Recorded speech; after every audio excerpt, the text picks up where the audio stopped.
Hello everyone! Hello everyone.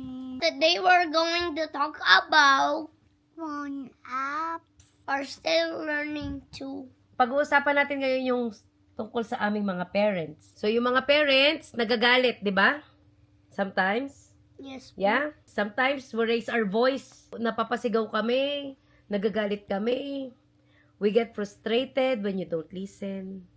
It's not because we love you less. It's because we are human. So, kaming mga parents, madami kaming iniisip. Like, ano ginagawa ni Mama everyday?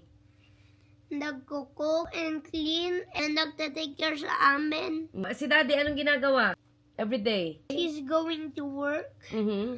Tapos pag-uwi, nagkakain.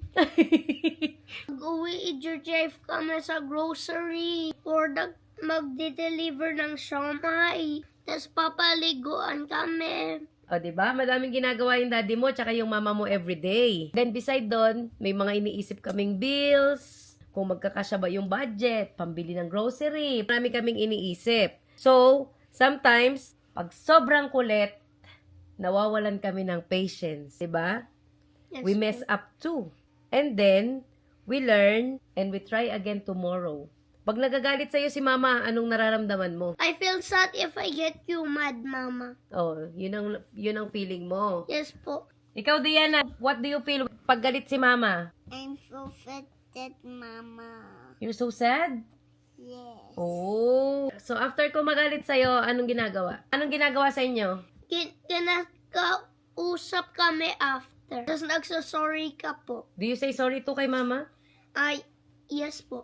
Kasi, kahit matatanda na kami, kahit malalaki na kami, we're still learning. Kung pinagalitan kayo today, you still need to remember, dapat maintindihan mo, na yung love namin sa inyo, hindi magbabago kahit na frustrated kami, kahit na nagalit kami. Kamali kami, nagsusorry kami.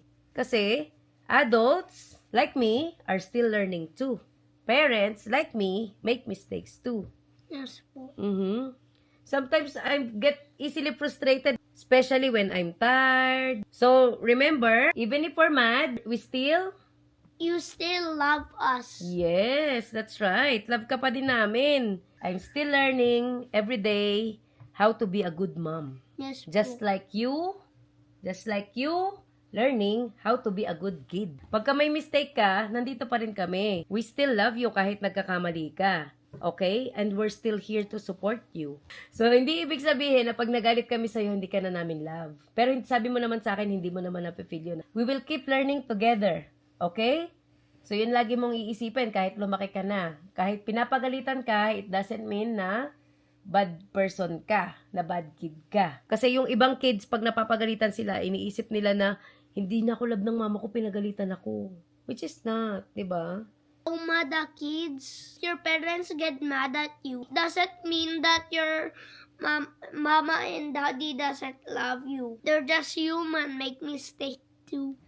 That's why we should listen always to our parents. Oh, Daddy, I'm sleepy na. I need kayo. Bye. Bye. Have a good day.